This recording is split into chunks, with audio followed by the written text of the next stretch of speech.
നമസ്കാരം. ഷഷ്ഠി വ്രതം എങ്ങനെ ആചരിക്കണം? എല്ലാവരും ഷഷ്ഠി എടുക്കാറുണ്ട്. ഷഷ്ഠി എന്ന് പറയുമ്പോൾ ഇന്ന് എല്ലാവർക്കും ഭൂരിപക്ഷം സ്ത്രീകളും ഇന്ന് ഷഷ്ഠി ആചരിക്കുന്നവരാണ്. കറുത്ത പക്ഷം മാറി വെളുത്ത പക്ഷത്തിലേക്ക് മാറി ഷഷ്ഠി വന്നു തുടങ്ങിയിട്ടുണ്ട്. പണ്ടൊക്കെ കറുത്ത പക്ഷത്തിലും ഷഷ്ഠി ആചരിച്ചിരുന്നവരുണ്ട്. എന്തായാലും ഷഷ്ഠി വ്രതം എന്ന് കേൾക്കുമ്പോൾ തന്നെ പുണ്യം കിട്ടുന്ന എന്തോ ചിന്തയാണെന്ന് കരുതി മുരുകൻ്റെ ക്ഷേത്രത്തിലേക്ക് ഓടുന്നവരുണ്ട്. വ്രതം നോൽക്കുന്നത് എന്ന് പറയുമ്പോൾ അതിൻ്റെതായ രീതിയിലായിരിക്കണം നമ്മൾ. ഞാൻ പറഞ്ഞിട്ടുണ്ട്, വ്രതം നോൽക്കുന്നവർ ഇപ്പോഴും അത് കാണാറുണ്ട്. വ്രതം നോൽക്കുന്നവർ ആദ്യം ചെയ്യേണ്ടത് എണ്ണ തേച്ച് കുളി അങ്ങോട്ട് പാടെ ഒഴിവാക്കുക. വ്രതം നോൽക്കുമ്പോൾ എണ്ണ തേച്ച് കുളി പാടില്ല. വ്രതത്തിന് ഭംഗം വരുത്തുന്നതാണ് എണ്ണ തേച്ച് കുളി. കൂടാതെ അതിൻ്റെതായ രീതിയിലായിരിക്കണം നമ്മൾ ഷഷ്ഠി വ്രതമൊക്കെ നോൽക്കുന്നത്.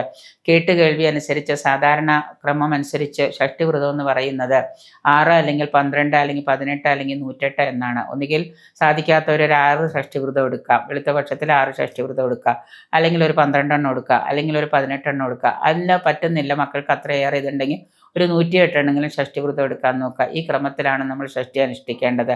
തികഞ്ഞ ഭക്തിയും വിശ്വാസവും ശ്രദ്ധയും വിശ്വാസവും ഒക്കെ നമുക്ക് ഇതിൽ ആവശ്യമാണ്. പിന്നെ അമാവാസി കഴിഞ്ഞിട്ടുള്ള പ്രഥമ മുതൽ 5 ദിവസങ്ങളിൽ നമ്മൾ ചെയ്യേണ്ട എന്താണെന്ന് വെച്ചാൽ, ഒരു നേരം മാത്രം അരിയാഹാരം കഴിക്കുക. ഉച്ചയ്ക്ക് ഊണ് കഴിക്കുന്നവർ ഉച്ചയ്ക്ക് കഴിക്കുക. പിന്നെ ലഘുഭക്ഷണമായിട്ടുള്ള എന്തെങ്കിലും ഭക്ഷണങ്ങൾ രാത്രി കഴിക്കുക. വല്ല പഴങ്ങളോ എന്തെങ്കിലുമൊക്കെ കഴിക്കുക.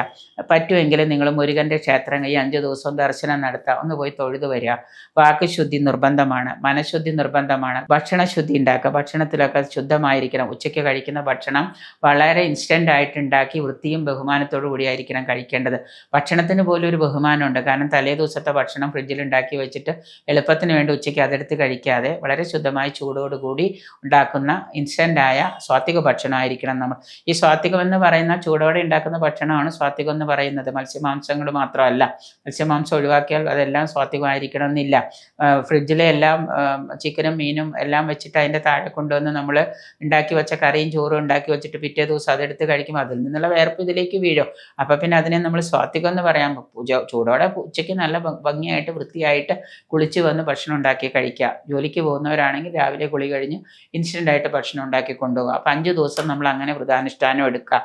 അവിടെ ഭക്ഷണശുദ്ധി വളരെ പ്രധാനമാണ്. അത് ചെലുത്തുകയും വേണം. ഇനി ഷഷ്ഠി ദിനം നിങ്ങൾ രാവിലെ തന്നെ, അതെല്ലാവരും ഇപ്പോൾ ചെയ്യാറുണ്ട്, ഷഷ്ഠി ദിനം രാവിലെ ദേഹശുദ്ധി വരുത്തി ഉപവാസത്തോടുകൂടി മുരുകൻ്റെ ക്ഷേത്ര ദർശനം നടത്താം. എന്നിട്ട് ശ്രീകോവിലിനെ, ഈ മുരുകക്ഷേത്രത്തിൻ്റെ ശ്രീകോവിലിനെ 6 തവണ പ്രദക്ഷിണം വയ്ക്കുക. 1, 2, 3 അല്ല, 6 തവണ പ്രദക്ഷിണം വയ്ക്കുക.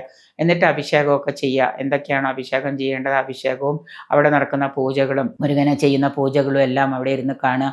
നാമം ചൊല്ലുക. മുരുകന് സുബ്രഹ്മണ്യ അഷ്ടോത്തരം, കുമാരസ്തവം, ഷഷ്ഠിസ്തുതി, ഷഷ്ഠി സ്തോത്രം ഇതൊക്കെ ജപിക്കുക. ഇവയൊക്കെ എല്ലാം പാരായണം ചെയ്ത് ക്ഷേത്രത്തിൽ നിന്നുള്ള നിവേദ്യച്ചോറ് അത് കഴിച്ച് നമ്മൾ പാരണ വീടുക. അങ്ങനെ പാരണ വീടി കഴിഞ്ഞ് ഷഷ്ഠി ദിനം അവിടെ അവസാനിച്ചു. ഇനി നമ്മൾ ചെയ്യേണ്ടത് ഷഷ്ഠി ദിനത്തിൽ വസ്ത്രങ്ങൾ ദാനം ചെയ്യുന്നത് നല്ലതാണ്. ഏതെങ്കിലും പ്രായമായ അമ്മമാർക്കോ ഒക്കെ ഷഷ്ഠിയിൽ നമ്മളൊരു വസ്ത്രം മേടിച്ച് ദാനം ചെയ്യുന്നതും ഒക്കെ നല്ലതാണ്. വ്രതത്തിന് ഫലം കൂടുതൽ നൽകുന്ന ഒരു പ്രവൃത്തിയാണ് ഈ ദാനം കൊടുക്കുക എന്നുള്ളത്. കുട്ടികൾക്കുണ്ടാകുന്ന സർവ്വദോഷ പരിഹാരങ്ങൾ, സർപ്പദോഷങ്ങൾ, ത്വക്ക് രോഗങ്ങൾ, ഇതിനൊക്കെ നമ്മൾ മാറാവ്യാധികൾക്കുമൊക്കെ നമ്മൾ അഭിചാരദോഷമൊക്കെ മാറാനായിട്ട്, ഗ്രഹദോഷം ഇവയെല്ലാം ഷഷ്ഠി വ്രതത്തിലൂടെ ഇല്ലാതാക്കാനായിട്ട് സാധിക്കും. അപ്പോൾ 6, 8, 12, 108 എന്നുള്ള രീതിയിൽ നിങ്ങൾക്ക് പറ്റുന്ന പോലെ ഷഷ്ഠി വ്രതം ആചരിച്ചതുകൊണ്ട് നമ്മുടെ സന്താനങ്ങൾക്ക് ഉയർച്ച എന്ന് വിചാരിച്ച് ആയുസ് മുഴുവനും നമ്മൾ ഷഷ്ഠി നോൽക്കണം എന്നൊന്നുമില്ല. ഇങ്ങനെ ചെയ്താൽ മതി. ദോഷങ്ങൾ കുട്ടികളുടെ മാറിക്കോളും.